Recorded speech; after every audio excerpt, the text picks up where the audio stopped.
fucking death zone.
Give me a hell yeah.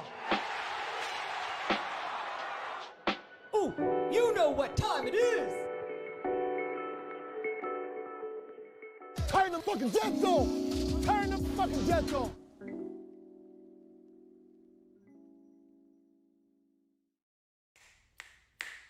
Deuce and Mo, Deuce and Mo, Deuce and Mo. They tell you what they know. Deuce and Mo, Deuce and Mo, Deuce and Mo. The podcast that you know. Deuce and Mo. Deuce and Mo, Deuce and Mo, Deuce and Mo.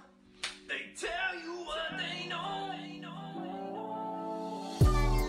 Do it for Deuce and Mo, Deuce and Mo. Hey, do it for Deuce and Mo. When it comes to the Kings, it's my favorite show. Do it for Deuce and Mo, Deuce and Mo. Hey, do it for Deuce and Mo. When it comes to the Kings, big hopes and dreams as we cover our kings. Never cover the kingdom, but we loving our kings. And we covered your prayers as we doing our thing.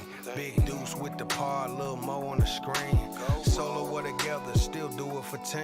Never switch up for $1 or revenue stream. So we always got each other, balance out the beam. Deuce and Mo, and that's the end of the thing. So do it for Deuce and Mo. We are live! I know what you're thinking. Deuce and Mo, wait. You were off at 12:30, 12:45. No one's thinking this. And here you are in less than 12 hours. You are live again. This isn't taped. We are live. Leezy says do it. Turn on the Jets. Let's go. How we doing? What up, Deuce? Hey. Hey, Morgan. Hi. I'm rooting Thank for you. you. Thank you so much. Thank you so much. Let's go, Kane. No one's thinking that. They're just like, hey, shut up and give us our content. You know what they're thinking? That's what they do. Oh, is that what they're thinking? You know Oh, why? okay. We're gonna break down what you're possibly thinking. What's the shit is that? I'm a workhorse. Oh, okay. I was like, that was a dog and a horse and like my brain. Yeah, I got the workhorse has a little dog in him too. Okay. Anyway, hey, good morning, everybody. How you guys doing? We're gonna have Sam Amick joining us in just a few minutes. In fact, let me get the Zoom started because he'll be joining us right around 11 a.m. Oh, we have an update at this hour before we start the podcast. This is huge. Huge. Guys, This is why you come to Deuce and Mo. We bring you the exclusive breaking news at this hour from our very own insider, Adam Wojnarowski. Woj's brother reports today that the NBA is considering fining Terrence Davis upwards of $400 million for his putback dunk and yell at Damian Lillard. He may also be investigated by the Senate Armed Services Committee for treason. A rough start for the fourth-year player, according to Adam Wojnarowski. We might have to ask Sam Amick about this. We might have to, because this is huge. What's TD going to do? Hey, seriously, I've seen that play. Like, we talked about last night, but I'm just like, come on. What did I say to you about, I was like, if that was Draymond, it's like, oh, that's just his reputation. We see it all. You know what it was? It was the worst possible time to do Yes. it. Right? It was first game of the season where the officials are like super into, hey, you gotta respect the game, and they're throwing technicals way quicker first game of the season compared to like 2 weeks from now. It's typical, and Davis got caught on it. I think I was more upset last night with the kickball violation. I know that's hard to see, but I'm just like, that one, if they don't call it, Kings are out on the break, they score, they're up 3. That happens, dude. Yeah. Just some of those weird plays happen, and unfortunately, they happened a lot for the Kings late in that one. Let's see who else is in the building right now. Appreciate people hanging out with us at this bizarre time we're on. Of course, Chiron, Bryce in the house. Appreciate that. Appreciate everyone here on the YouTube chat. Leezy, appreciate you. BV50 becoming a member again. Joe, I see you. Emilio, appreciate you. Make sure to hit the thumbs up button and subscribe when you're in this chat. Automatic. Appreciate you guys. Thanks, guys. Yeah. Getting a little bit of sleep and waking up this morning and seeing some highlights, watching back some stuff. I was like, man, there were a lot of missed opportunities last night. And I think that's what you look at, and that's why it's frustrating. Yeah. Missed opportunities. Yeah. And it's funny talking to some people as I go get coffee or on the phone with one of my parents, and that trauma kicks in and they're like, oh, it felt the same. It felt the same. And it's like, no, you're just traumatized from what you've seen before. So you have to understand things were still different, but I understand too, you're not going to believe things are different until you see more W's on the board. And that's why, like, I validate all the traumatic feelings that everyone feels. Thanks for validating. I always love when Morgan drops the validating, like, hey, I hear you. I'm listening to you, and I support you. No, because I don't want anyone to ever think that I'm like, you shouldn't feel that way. No, feel the way that you're feeling, but I'm also going to try and walk you off the ledge, not because it's the Homer thing to do. It's because of what I see with my eyes and what I truly believe. I'm just trying to make sure that you hopefully see that as well. Can I say the biggest surprise of last night? What? Sabonis' struggles. I think it was. Yeah, that was tough. Look who's here. Sam Amick is getting ready to join us in just The a legend. second. Oh, whoa. Before we go to him, I am stunned right now. He's got like a mic set up. Hold on a second. This is podcaster Sam Amick now, I think. Have I never used this gear with you guys before? No, Wow. look at him. Wow. Sam Amick live with Deuce and Mo. How you doing, Sam? I'm good, guys. See, this is the strategy is maybe if I come with fancy gear, they won't ignore the bed head, or they will ignore the bed head and the shirt that, last night when I saw you at the game, I'll just own it. Like, this t-shirt was the one that was under the sweater that I wore. Same t-shirt. That hasn't changed. Well, Sam, I didn't notice the bed head until you kind of turned your head and you can Oh, clearly yeah. see the Oh, there you back. go. Yeah. And you know How's what? the hairline doing? Me or LeBron? Who's got it worse? No, honestly, you kind of have like a Gen Z look going on. So maybe you're actually keeping up with the Whoa. youth. Nice. I don't even know what that means, Mo. Come on. Now. Well, we appreciate you joining us. I know you were at the game last night. I didn't really get to talk with you. I felt like I was just running around like crazy last night. Oh, good. It was a great atmosphere last night, I felt like, in the building.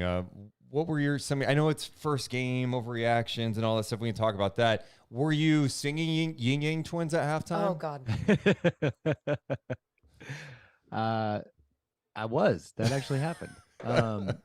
I went down to visit my neighbor John, Yes. who was at the game with his wife, Ruby, wonderful friends. And I just was trying to figure out when I could pop down and say hi to them. And it ended up being halftime. When is it Yin Yang Twins? Yeah. I'm gonna sound like old head. Stop laughing at me, Mo. I see you. Yeah. Is it Yin Yang Yeah. Twins? Yeah. That's hilarious. And I knew that some of the hits were gonna be familiar. Yeah. But man, when we got to my favorite part is get low from the dude with the knee brace, like who can't get low anymore. That was my favorite moment. That's So great. yeah, I was singing a little bit there. The environment was great. And it's funny because we talked about this off air to give you guys an update. The original plan in terms of us connecting and talking this week, you guys had kind of made a comment like, "Oh, so you have a De'Aaron Fox story coming out. We'd love to talk to you after that comes out." And so here's the update. It's on me, my fault. I didn't get the story done. Like I got it done in time to go up on today's Thursday, so Yeah. Wednesday. But the way our place works, long story short, a decision was made that all right, we like the story, but you didn't give us much time to work on it to get it up.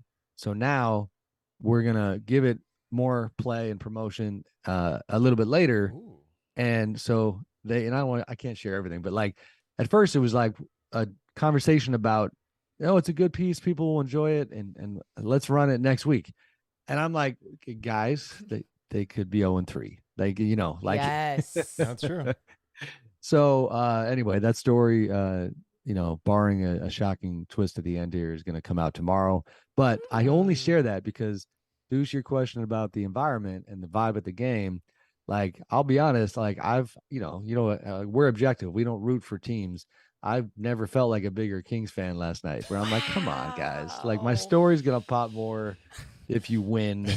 And so I'm sitting next to Anthony Slater, my coworker at the Athletic, and it's like, and I was being a smartass, but like when De'Aaron goes to the bucket and finishes, you should never cheer on press row. I'm under press row going, yeah, baby, come on, Fox. That's so awesome, Sam. So I was in my feelings when they lost, man. Yeah.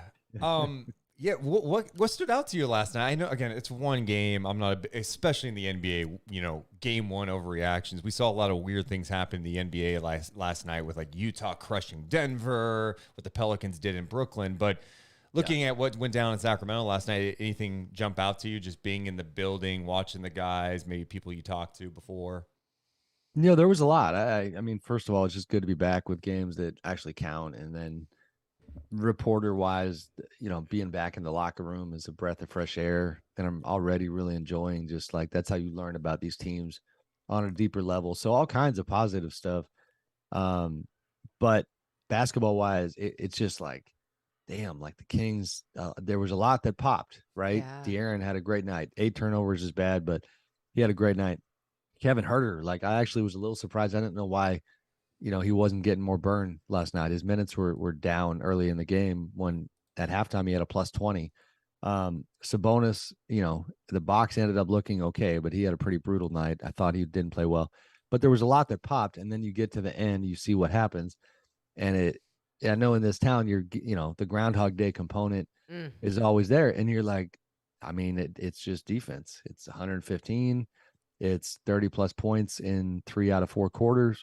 I think 19 in the third, and that's when they surged ahead. They played some defense. And then 50 plus points in the paint. I mean, Yeah. just again, and you kind of just look at the flaws of their defense, and we talk about the rim protection that is lacking in Sacramento. So yeah, no, some of those storylines still there. But first, I want to continue a little bit more about De'Aaron Fox, because I think coming into this season, year 6, he's still 24 years old. But how important does it seem like this season is going to be for him? It's massive. I don't know what our headline on the story will ultimately be, but like in my head, what I tried to write was developing De'Aaron. But that's not normally what you hear about a 6th-year player, but it's very much a focal point for the organization, for him, and try to get into the relationship with he and Mike Brown and how well it's gone early and the level of buy-in from him that is going to be very important. And so, it's important that De'Aaron improves defensively, which is Mike's focus. It's important that De'Aaron, some of the more, I thought really interesting development stuff was that there is a real focus on his off-ball abilities. And this is, I love this subplot to the De'Aaron story because I've been around the Warriors a lot for the whole dynasty era and knew for a fact that, Mike Brown had great respect for, getting to see Steph Curry and have a front row seat to the off-ball action from Steph that he is the best of all time with, right there with Reggie Miller. And the kind of flabbergasted, that's a bad way of putting it. Mike has always, I think, been flabbergasted that more elite guards in the league don't do what Steph does. So I knew for a fact that this is how Mike felt even before he got the Kings job. And so that's a big part of De'Aaron's development, and he's all in on that, trying to make his life a little bit easier. The other, what am I leaving out? I mean, there's the off-ball stuff, the defensive stuff. He's got to be great. He just does. Which really was kind of, you feel bad for him last night. Sure, 8 turnovers, 5 or 4 would have been better, but he didn't lose the damn game. He played extremely well.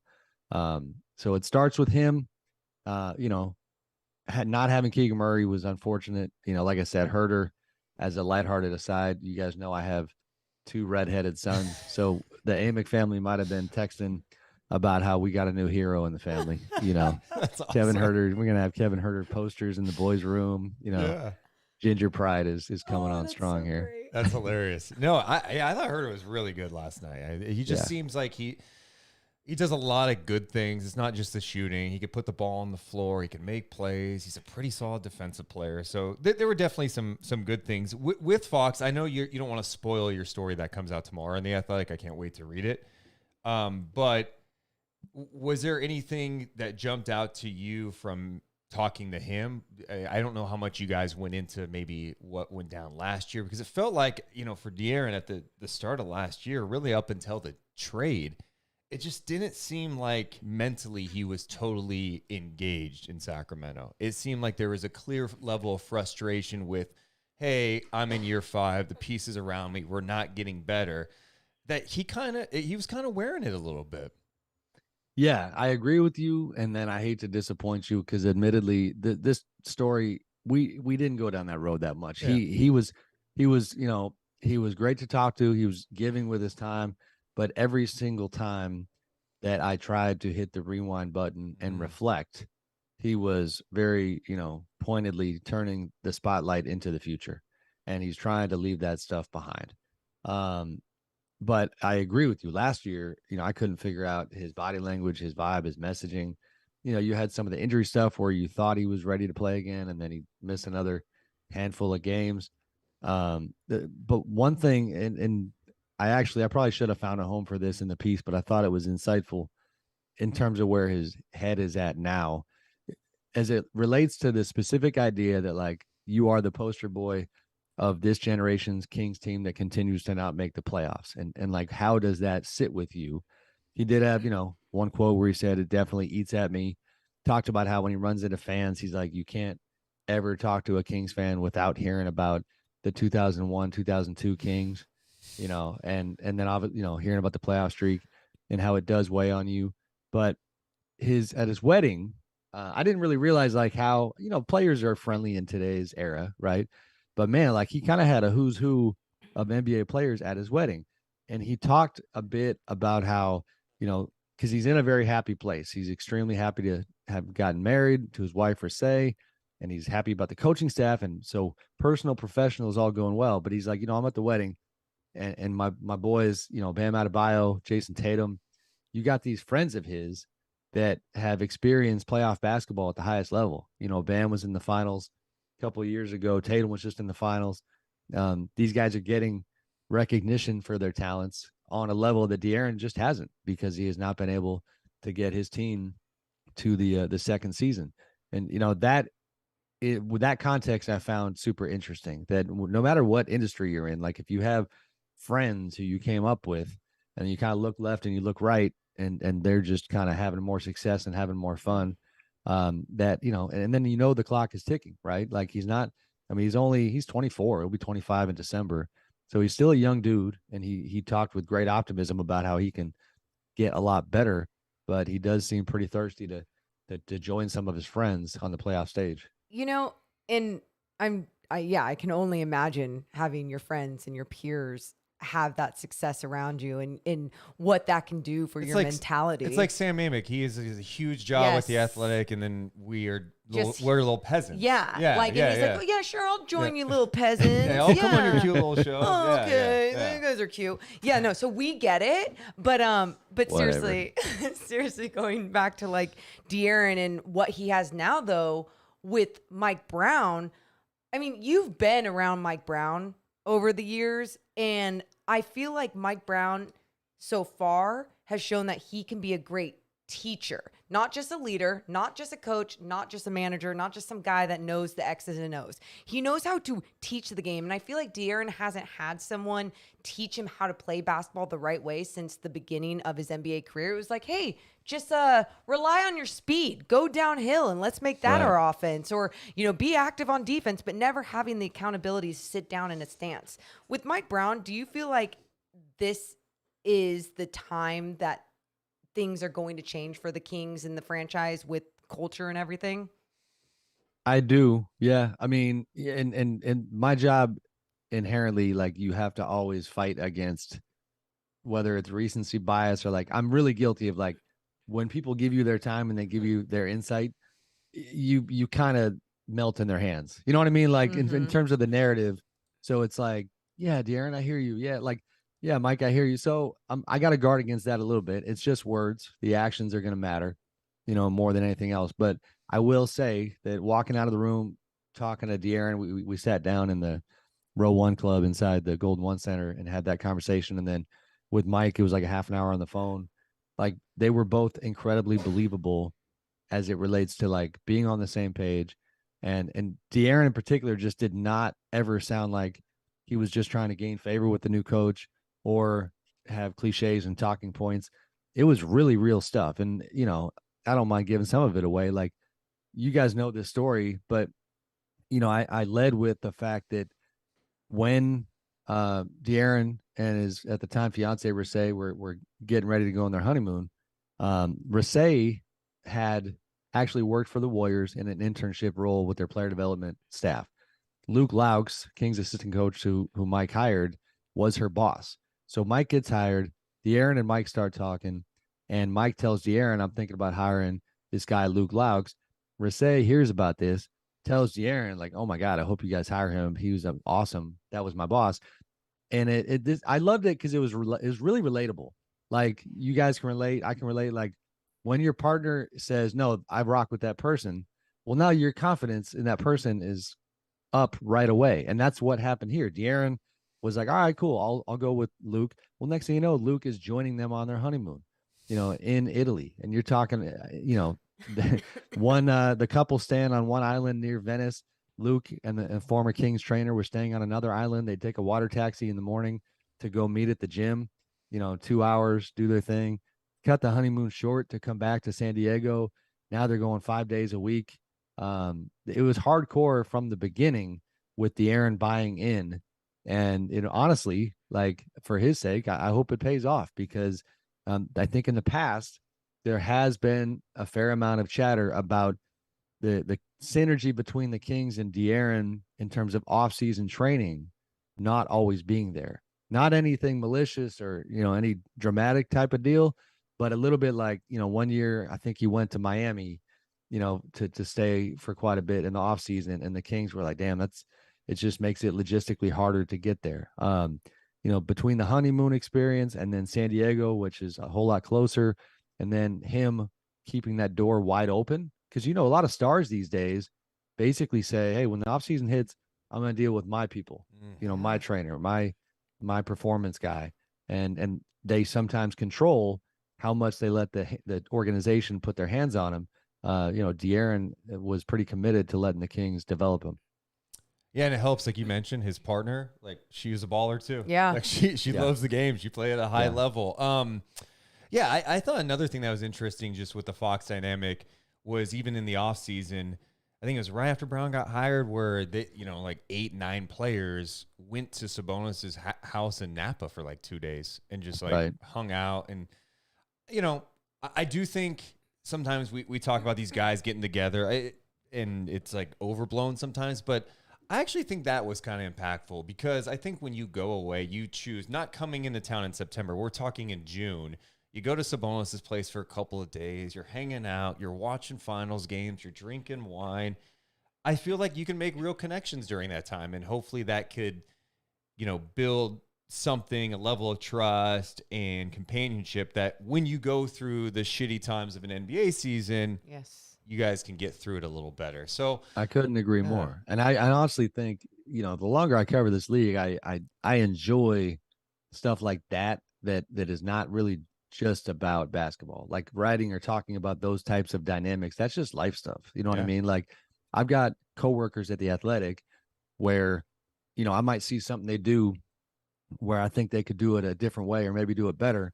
Well, if I don't have the capital with them because we haven't spent any time together, then I probably don't convey that message because I'm not comfortable. You know what I mean? So the equivalent in basketball is, if Sabonis misses a coverage and De'Aaron's pissed about it, if they haven't spent time together, he's just going to like keep it in his head and then maybe not cover for Sabonis next time, as opposed to if you have the comfort level, he's going to bark at him a little bit and say, yo, that's not okay. Come on, but there's trust and then you progress and you advance. That's how it happens. And that's where I am a total sucker for the Mike Brown experience because covering Pop and having the pleasure of covering the finals when they had their hearts ripped out by the Heat, with Ray Allen's 3 and then losing in overtime and seeing the Spurs in that kind of setting. And then they come back and they beat the Heat. And even before that, and learning about Pop and the way that he handles players as humans that's how Mike Brown was raised. And I think that Mike is also in a place now life-wise where he said this yesterday. I don't think at 35 years old when he gets hired by Cleveland, and also the fact that you now are being tasked with taking on a total prodigy and the King, like the stars were not aligned for Mike to make full use of the kind of institutional knowledge he learned in San Antonio. But now that he's older, wiser, then spends 6 years next to Steve Kerr, another Greg Popovich prodigy, where the Warriors with Bob Myers and that whole group have a very similar fabric and ethos to the old Spurs groups. I think Mike's really well positioned to, like, whatever the ceiling is for this group of talent that the Kings have put together. I think he's pretty well positioned to get the most out of them. I just don't know, to take it back to the playoff discussion in this season. I just don't know if it'll be enough. And it feels like, but it does feel like too, there's this understanding organization wide, I guess you could say, with Monty and everyone, that there's freedom for Mike Brown to be Mike Brown, to build that foundation. He's like the face, like immediately. Yeah, where in years past, it always felt like, okay, well, Buddy Hield's got to play because he's getting paid. So you don't know if that's Luke Walton's doing or if that's someone from above, what's going on there, where it truly feels like everything's aligned for the first time in Sacramento. And I don't know if that's just me looking too much into it and being too optimistic, but that's how I feel. I don't know if you've gotten that impression as well. I do. I mean, I think you're always going to have, front office coaching discussions. The owner might occasionally swoop in and share an opinion. And as much as Levesque has taken a lot of well-deserved criticism over the years, I think it matters that in modern day, the Kings officials who matter, and I do believe them on this front, like they are for the moment conveying that, like, of course, we still have our stuff when it comes to the ownership, front office, coaching dynamic, but that it's really, that there are far worse situations out there, and it's by and large pretty good in terms of that element. But I do think Mike has a ton of confidence. You look at some of the connective tissue between the way he was hired. Wes Wilcox, assistant GM of the Kings, was with Mike in Cleveland. And I know for a fact, like when they looked at their coaching candidates, Mike's track record defensively during that 5-year stretch in Cleveland was, in their eyes with Monty and Wes was a bit of a comp to what they wanted to happen defensively with this group. Now, the elephant in the room is that Zydrunas Ilgauskas was like an X factor of that verticality wise and size wise and rim protection wise, that they found, they made good use of him. And, next thing you know, they had a couple years, they were top 5 in defense and they were on their way. That history between, I think, Wes and then Monty's confidence in Wes and Mike, being given the power he has been, like, yeah, he's running this thing. And, it's just the results. So I keep going back. I was trying to pull up in real time the schedule. And that's where, like, everything we're talking about in a vacuum sounds great. But if I for Kings fans' sake, I hope I'm wrong. But I will admit that I feel like by the next time that I'm popping on the old the Deuce and Mo podcast, like, I'm curious how the landscape looks, because you're going Clippers, Warriors, Grizzlies, Heat. You got a game at Charlotte, so it's Charlotte. They're not very good, Sure, but it's on the road. Miami or even Orlando. Paolo Banchero just had a great debut. Like, this league is brutal, and we'll see what kind of ride they can put together. Yeah. That goes to kind of expectations. You're not sure they could be a playoff team. Like, what type of expectations do you have for this group? Are you seeing a play-in team at this point, or are you seeing a team that may just be in the lottery again? I mean, I'm seeing a play-in, like, best case scenario. I'm seeing I think a play-in team. They're not going to be top 6. It's not happening. Best case scenario play-in team. You should have trying to dash Sam's people's hopes out there. Sam's just like me. You're realistic, and that's good. Go on. Yeah, but I can throw a cherry on top and say best case scenario play-in team, and then they pull off the play-in tournament victories and they're in. You know what I mean? Like, that's possible. But you think I'm being hesitant now? You should have seen me in the hallway last night running into a guy who, I'll always appreciate the impact he had on my career. The one and only Ron Artest. Oh yeah. So Ron's in the building, and I forgot, like, first of all, personality wise, I just love talking to Ron, because, like, the cadence of his delivery and his voice is so unique, where he just got this kind of, like, I don't know, whimsical comes to mind, like this kind of saying hi, and then he's looking around, and then he asked me, he's like, so what you think? How's the team? And I'm like, he's like, playoffs? And I'm just like, I'm like, I like him, and I threw it back to him. It was, it's what you do when you don't feel confident about your answer. You just throw it back to the other person. And he had said, he's like, I haven't done my research, so, if you tell me they're in the playoffs, then I'll believe you. But I just don't know. I think play-in, and that's why I know I'm Debbie Downer here. It's one game. No, you're I get not. that. No, but, like, about last night, you can't lose to Portland in your home opener. This is the team that you have to knock out in the game of musical chairs. Wait, are you calling last night a must-win? Game 1 a must-win that they lost? It's over? Because the mood in this city is just always on the verge of fatal depression. Like, we were talking about this last night. It's just, when things start to go bad in the game, the energy, even in the arena, starts to shift. Like, is this the same old thing again? When, like, sometimes there's just runs in a game, but you think the worst. I mean, there's been 16 years of this, so it's hard not to be triggered by certain elements. And you're right, a slow start here could be really damaging. I mean, I think the perspective I have on last night is, I didn't think they really played great basketball, and they still had a chance. Like, Sabonis was not good last night. But Portland is, like, Damian didn't play very well. Yeah. I mean, listen, Shaden Sharp showed out a little bit. Yeah. Simons was good. Portland has a little bit. I just, going into the game, I mentioned Anthony Slater earlier, covers the Warriors, does a lot of other stuff around the league too. Slater was the one who put the idea in my head that was just like, like, they can't lose to Portland, because you look at the schedule, it's going to be rough from there. Now, okay, mini update, not for sure. If I'm handicapping things, I would be stunned if Kawhi Leonard plays on Saturday. Ooh, okay. Yeah, I think they might. And again, this is, I got to couch things. They might change their mind. Sure. I don't think, that he's not. I don't believe he's going to be doing back-to-backs. And they got Well, they got the No, Lakers no, tonight. they have a game Yeah. in between. Yeah, they have the Lakers Yeah, day in tonight, day between. off. So, but All right, there was well, that report. okay, hold on. Yeah. It's gonna sound like I don't know what I'm talking about, but regardless, I will say from conversations with we have a beat writer down in LA Yeah. on the Clippers, Law Murray, and again I'm couching it, but like he expressed that he'd be surprised if Kawhi played. So that would be a break. He's not real sure, not real confident that Kawhi is even going to make the trip. So that would be a break. But other than that, you look at Portland, and it's that same idea that I keep using that musical chairs analogy because, first of all, we just saw, again, one game, but the Pelicans just put it on the Nets. Like the Pelicans could be a top 4 team in the West.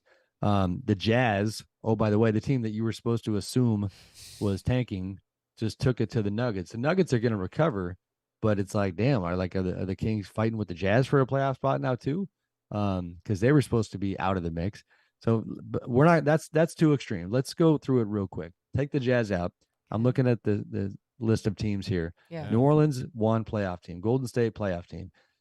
Minnesota, playoff team. Memphis, playoff team. That's 4. Phoenix, playoff team. That's 5. Clippers, playoff team. That's 6.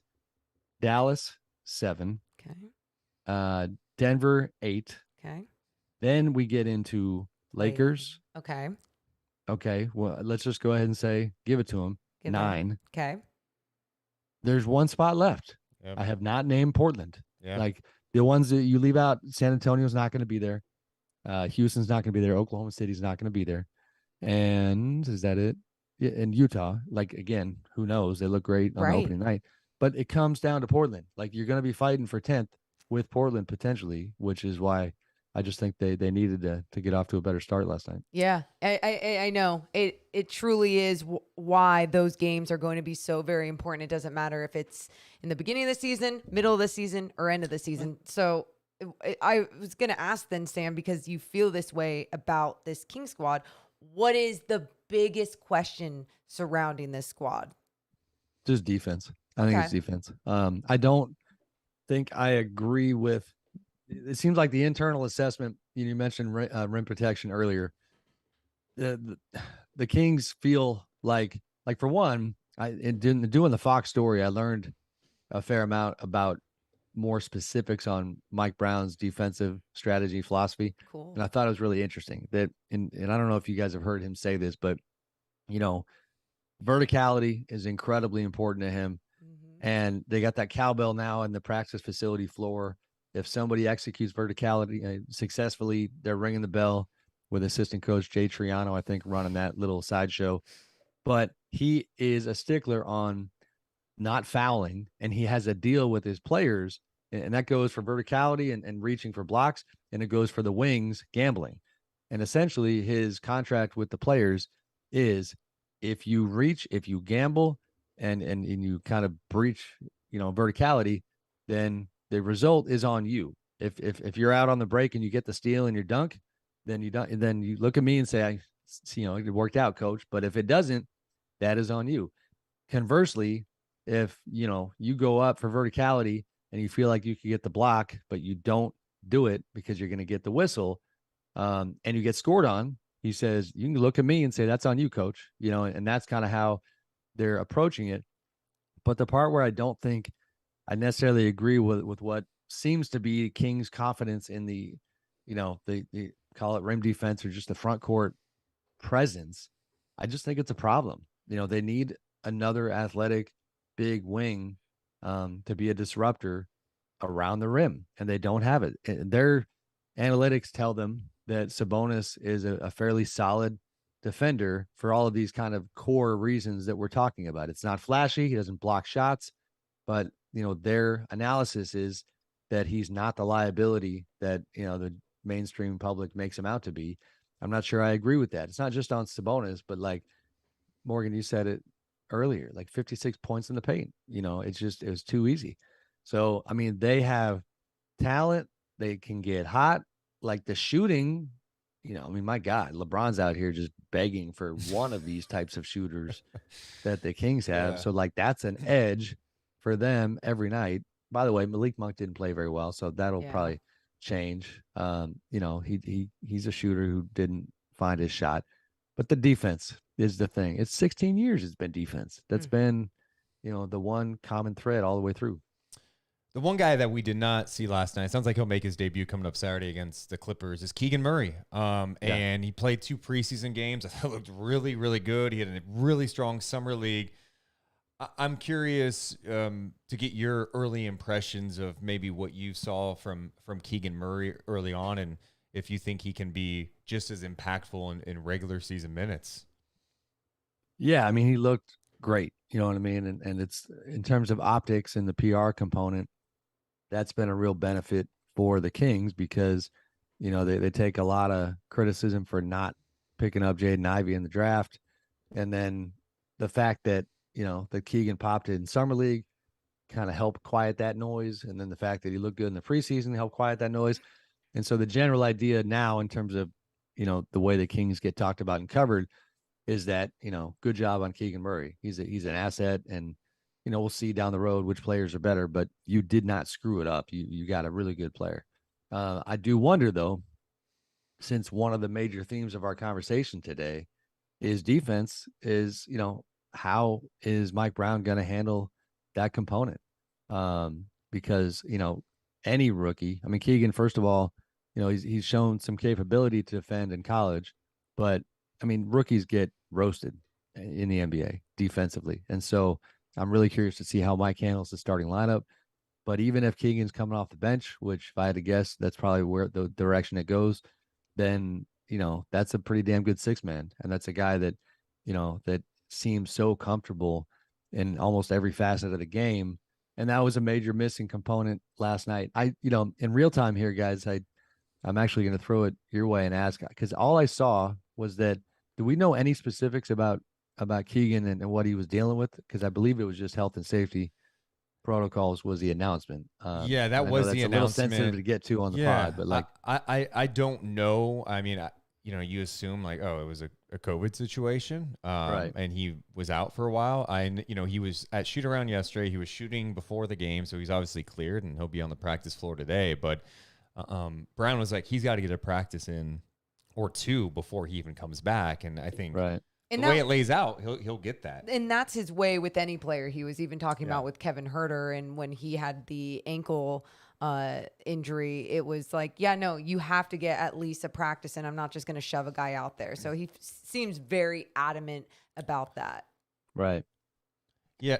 So I think Keegan is going to help this team a lot. The one thing I'm keeping an eye on is the Harrison Barnes dynamic this year. And I think he's such an important veteran guy for the team. Mike Brown trusts him a lot, leader, just a solid guy. It looked like last year he lost a step defensively, and even last night, Josh Hart and Jeremy Grant went at him a lot. And, late in the game after that kickball violation, they get the ball to Jeremy Grant, turns the corner, gets right by Barnes, and 1 situation. And it's going to be interesting to see kind of how Mike Brown tinkers with things. Like, do we get to a point in the season where maybe, it's KZ and Keegan starting and Barnes coming off the bench? I don't know. Well, even beyond that, you wonder, I mean, let's say you're getting to January and the Kings have lost some ground in the standings when it comes to making the play-in. Harrison has been a guy that we've talked about forever on the trade market, that good teams, he's one of those guys that even if it looks like he's lost a step, there's going to be some value for him out there because, if good teams have what they think is a hole at that spot, he's, about as reliable as it gets for what he does. And so who knows what kind of conversations they have, because I do think, the beginning of the season is roses and optimism, right? Rose-colored glasses. But like there's a fair level of desperation right now for this Kings team. I really think that. I mean, Monte McNair, we've talked about it. He joked recently with the local media that, oh, what is my contract out on the internet? Like, yes, Monte, it is. And, yeah, that was funny. I don't know. Yeah. It like caught him off guard that he was asked about that. But yeah, that's actually where I was going next with McNair. Like, obviously entering the final year of his deal, you understand like why they don't extend him now in a way. I think he's done a really good job at constructing this, but you also have to get results. I mean, they've gone through this where, I think they're still paying Vlade right now, right? They extended him after a little, at that 39 win season. Yeah. They extended him. They're still paying Luke Walton. So I get that a little bit. Do you think that this is a make it or break it year for McNair? Like, if they don't get the plan, like they're like, all right, we're done and we're going to get someone else to lead this front office. I mean, I'll put it this way. I think that there's this one's a little unique because I know this much. This is not a case of like, behind the scenes, Monty is not like going up to Vivek's office and banging the door down going, this is some BS. Why can't I get an extension? That's not happening. Like, in fact, even, folks on Monty's side who, whose job it is to just try to make sure all their clients are successful. I think the vibe has been that Monty is projecting nothing but like a lack of concern about that area. And it feels just from a life standpoint, like this group of people has a little bit of the sense of like, we've done a bunch of stuff together that we hope works. And the goal here, of course, has been, can anybody break the Kings playoff streak or drought? Yeah. And we've done a bunch of things that we hope come together. But if they don't, I think the question then becomes for everybody involved, like, okay, you just got added to the list of people who failed. It's just what you want to do. It's what, it's not, I mean, you would think on face value that you always say, oh, there's only 30 of these jobs and anybody running a front office would just hold on to it for dear life. That's to be determined, I think. Sam, how crazy is this? You've been covering the league for such a long time, and especially is it 47 years? I think 51. I'll punch you in the face with my dad bod, dude. So it's been a long time. I'm kidding. But seriously, you look at all the chaos and drama going into this NBA season. One point to make.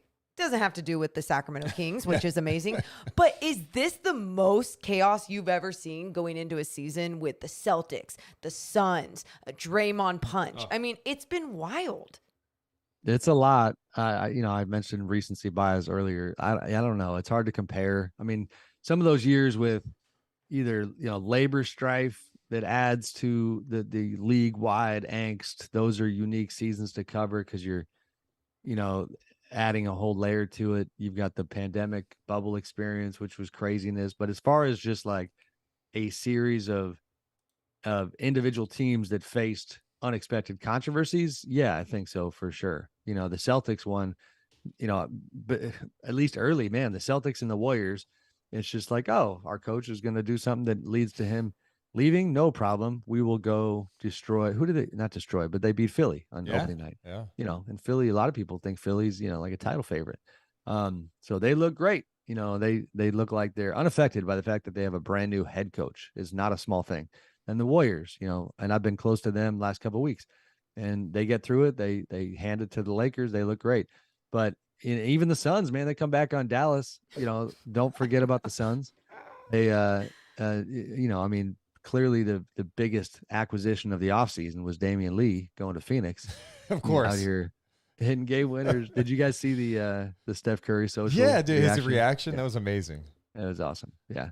So who are we leaving out? I mean, Lakers, of course, with the Westbrook stuff, which is a lot. That's a lot. Brooklyn kind of figured things out. I do did air they? quotes. Did you watch the New Orleans game? Right. It seemed like they did, but, I was saying like they said it, and then it didn't translate on the court last night at least. So. Oh my gosh. Yeah. Do you think that Draymond thing? Sorry, go ahead. Were you going to hit on the Nets? My bad. Just the Nets stuff. Our Shams Charania sat down with Kyrie for Stadium this week, and I didn't watch all of it, but I watched some of it, and it was just like, as far as the Nets go, I'll make this brief, but like, man, he got this one quote that he's like talking about a team. We talked earlier about teams spending time together. So they had some kind of a team.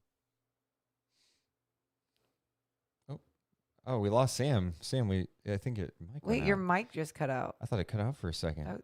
It did. Oh no, now we don't hear Sam. No. All right. I'm sorry. Okay, so technical they had some error. It's all good. Oh, they're right here. Don't hit the mute button. Okay. Good job. Team bonding. They had a team bonding thing. They had a team bonding thing, and he was basically saying that it was positive for them. but he contextualized it and he goes, listen, man, he's like, and I'm paraphrasing, but he's like, an NBA season, it's a long effing journey.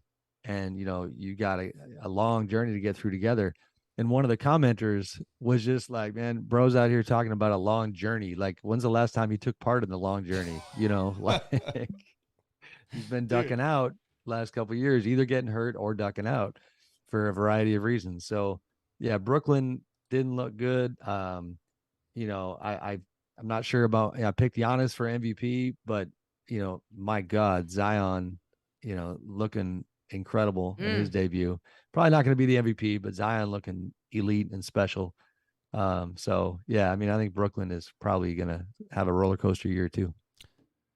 Is this Draymond thing lingering, you think, with this team? Like, I know that maybe publicly they'll like, hey, we're moving on, but I don't know. It feels like that's something that is going to be watched the entire year, just how that dynamic is with Draymond Green in that locker room. No, I agree. I actually, this is a back-to-back pod morning for me, so I'll shamelessly plug my buddy Tim Kawakami's podcast. I literally just talked to Tim, who's Warriors heavy, of course, about that question, Deuce, and we talked. Tim and I were in the Warriors locker room the other night, post game after ring night, and like the answer to your question is yes, it's going to hover, and it's hard to read the room sometimes, but like post game with the Warriors, we get in there, and of course we haven't been in the locker room for a couple of years, and so that's a relief, and part of why it's a value to reporters is you get a little bit of an unfiltered look at how everybody interacts, and it's like, you just got your rings, you beat the Lakers, a bunch of Warriors players went straight from the court to the weight room, and they were getting their post game work in. A bunch of core players, stuck around for a long time. Steph Curry stuck around. Clay stuck around, Andrew Wiggins stuck around, and I talked to Draymond with a couple other reporters post game, but it was in my head. I'm like, dang, man, he got that suit on quick. Like the suit went on right away. He was cordial with us and nothing negative whatsoever about the interaction, but I actually was trying to get him to do media, and I said to him, hey, are you doing the podium tonight? And he says, kind of, shakes his head. He goes, I think so. And I turned to Warriors PR, and he's kind of like got one foot out the door already, out the back door. I turned to Warriors PR and said, hey, is he doing podium? And they said, no, he's not. And by the time I turned, he was out. Like, with that green suit, it was pretty epic. Yeah. It struck me a little bit. You got to be careful not to make too much of stuff because you can't read a guy's mind. But it was just like, all right, mental note, night one, first guy out the locker room was Draymond. So I think, and then even things that you hear, Jordan Poole, excuse me, guys, I got a frog in my throat. It's all good. Always got to clear the pipes. Yeah. Sorry, clear the pipes, baby. I don't know if we're live right now, right? Yeah, we're So live. It's fine. This is we do the same thing, Sam. and Sam, it's real life, right? You got to be authentic. It's cool. Well, I'm used to telling the producer of my show, like, hey, you have an edit on the 37th minute. No edits made on this ever. All right, we back. Jordan Poole was asked by Ann Killian of the Chronicle to, like, I think the question from Ann post game on the podium was, Jordan, Draymond said the day, when he issued his apology that it would take some healing.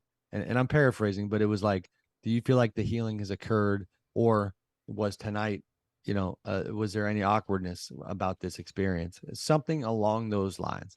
And you, like, if you have the interest, whoever's listening, I would recommend going back to watch the video, because it's just like, he took that question and just said nope, and said, essentially we played hard, and didn't address it at all. Wow. And so I think I get the strong sense that Jordan has compartmentalized what happened.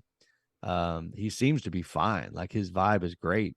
But I do not think that it's as if, the kumbaya healing and bridge rebuilding has happened. So the other weird dynamic is in LA then with Westbrook. I mean, I feel like that's just another layer to this league that you're going, okay, the vibes have to be weird there. How do you think that plays out with Westbrook in Los Angeles?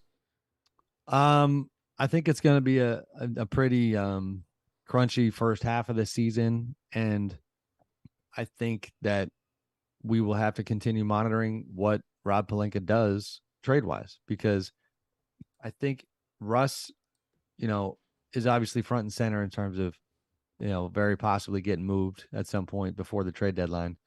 But the other subplot here is with Victor Wembanyama, the Lakers it's going to be prudent for them to be somewhat patient and to figure out who's tanking and what teams that thought they were going to be, this good, but they're not even close and they're below expectations. What teams pivot halfway through the season and maybe get rid of good players. So I think it's going to take a while to evolve. And I think they're going to be, a very mediocre team. They're going to win some games, but it's going to take a while. And that awkwardness, that uncomfortableness, you're going to probably have some fireworks with Russ. I mean, his choice to blame his hamstring injury on, coming off the bench when he was in Sacramento is a very bad sign for Darvin Ham, because Darvin spent the whole offseason establishing trust with Russ, and Russ, wasted no time publicly. And I think kind of, making it clear that, like, I'm not rocking with this. I can't do this.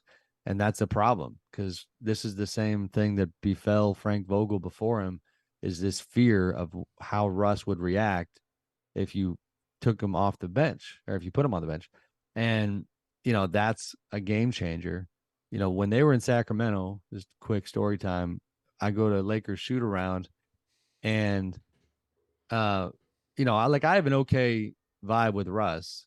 Like we get along fine. And I see him and he's finishing shoot around. He's coming off. And I went to go say hello real quick, but then he kind of looked up and the shoot around is over, but there's some guys still shooting and doing their thing, but it's over. Russ, kind of puts his head up, looks around, looks left, looks right, and announces to, and I'm there. Dan Wojcicki from the LA Times is there.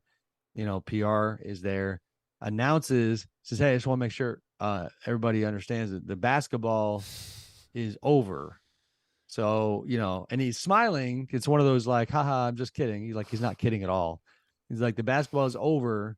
So I don't need anybody saying that I left early, and this is on the heels of the viral video clips that made it look like he was away from this team. And, and it was just like, wow, like we're just saying the loud part out loud, or the quiet part out loud, so, and I've been there for like 45 seconds. And so it's that's where they are right now. There's just no way you're going to be a great basketball team with those kind of vibes. It makes me so uncomfortable, but the biased like fan side of me is like, ha ha ha ha. It does make it more interesting. The thing that blows me away is just like, because I was in the bubble covering that championship, and I don't know where you guys fall, but when people debate the meaningfulness of that Lakers championship, I am firmly in the camp that I would probably argue that title was harder to win than most titles. I truly believe that. I'm a little biased because it's wrapped up in my own human experience in the bubble, where I'm like, you guys don't get it. This was not very enjoyable. Like I ultimately, it was a good memory. It was a great professional memory, but like, the mental aspect of the bubble, everybody who was there understood it was not ideal. Yeah. And so the Lakers, what they pulled off, I thought was incredibly impressive. And the part that on paper hasn't changed is like, you still have LeBron and AD. So how in the world are you not somewhat near the top? Now, I mean, I guess the answer is because you don't have Kyle Kuzma, and you don't have, KCP and some of these role players that you got rid of, Dwight Howard, and they gutted that team. And I actually agree with you on that. I know a lot of people call it the Mickey Mouse championship, and they clown on it. There's some aspects that I think benefited the teams there, like the non-travel, like for sure. But like being in the same spot for that long, it benefited everybody. Exactly. The restrictions in place, also just the questions surrounding just life at that point, right? Like pandemic, major social issues going on. There was just a lot of shit going on being away from families that long. So I think all you got to know is that, and I kind of wrote this last year, I had a really good conversation with Giannis, And he basically said this, although I'm gonna like say it more directly. Like Giannis, like he wanted to go home in the bubble. Like he was done. And it was because of the experience, and that's where he later admitted, like, I was struggling in the bubble. So here's a guy where you remember, like, he wasn't playing well and it was just confusing. Like, what is wrong with this dude? And it's like, well, this dude is used to having, a certain type of environment around him off the court, his family, mental health, stress relief, whatever his rhythm is. The bubble rhythm didn't work for him. It didn't work for a lot of people. And the Lakers found their way, and they were mature and they were focused and they were dangerous. And it just still blows me away that, like, I know this is easier said than done, but I feel like they should, like, just go ahead and bench Russ completely. Just don't even play him. They should still be able to win 50 games because they got LeBron and AD. But that's not even remotely true. Like, they look like a team that's going to struggle to get to 40. Yeah. Just a weird construction. Not a lot of shooting at all. Just weird vibes. And then just the dynamic is Anthony Davis going to be healthy enough to contribute on a regular basis. It's Always just a kind of, question. it's always looming. So, right. Sam, thank you so much for joining us the morning after a game. Yeah. We appreciate you so much. You're man. seriously the best. Amazing. Love and you guys. I everyone, appreciate it. make sure to subscribe to The Athletic. And I say this not because Sam's here right now, but I say this all the time because not only is your work just incredible, but there's so many others. There's so much great work on there. And you have the De'Aaron Fox piece coming out this week. Sounds like possibly Friday. So make sure if you want to read that you guys are subscribing to The Athletic.